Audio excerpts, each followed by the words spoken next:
वहीं हरियाणा के करनाल में वजीर दिफा राजनाथ सिंह ने खिताब किया। उन्होंने कहा कि हरियाणा के किसान का दर्द कांग्रेस ने नहीं, बीजेपी ने समझा है। कांग्रेस वाले दिल्ली में बैठकर हरियाणा पर हुकूमत करते रहे। बीजेपी ही वाहिद पार्टी है जो पूरे मुल्क, खास तौर से हरियाणा के फलाह बहबूद पर काम करती रही है। का सवाल है, यह हमें बताने की जरूरत नहीं है, साफ आप सभी को इस बात का एहसास होगा। मैं भी गांव का रहने वाला हूं, मैं भी किसान का बेटा हूं।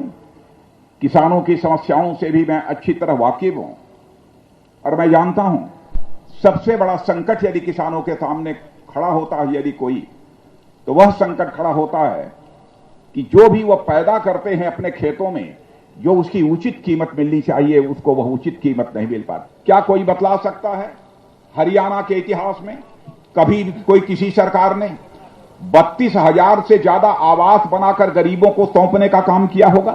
पहली बार यदि किसी ने किया है बहनों भाइयों, तो आपके मुख्यमंत्री मनोहर लाल खट्टर ने किया है। इसलिए मैं आपसे वोट मांगने आया हूं।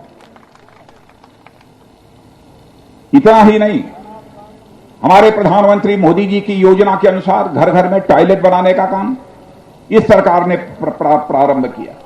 यानी सब मिला जुलाकर मुझे कहना हो तो मैं कह सकता हूं कि यहां के मंत्री श्री मनोहर लाल जी खट्टर पिछले मुख्यमंत्रियों की तरह, चाहे वह कांग्रेस के मुख्यमंत्री रहे हों, चाहे इनेलो के मुख्यमंत्री रहे हों, वह हरियाणा की धरती पर बैठकर सरकार नहीं चलाते थे, बल्कि दिल्ली में बैठकर सरकार चलाते थे। और हमारे मुख्यमंत्री यहां ग्राउंड लेवल पर उतरकर सरकार चलाने का काम करते हैं। इसलिए मैं आपसे वोट मांगने के लिए आया हूं।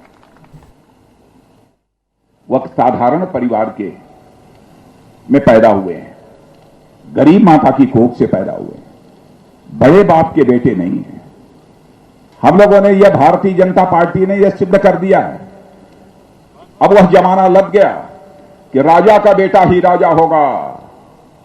बहनों भाइयों, अब तो रंग का बेटा भी राजा बन सकता है। यह करके हम लोगों ने दिखा दिया।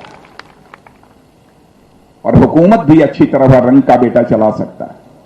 यह भी हम लोगों ने करके दिखा दिया है।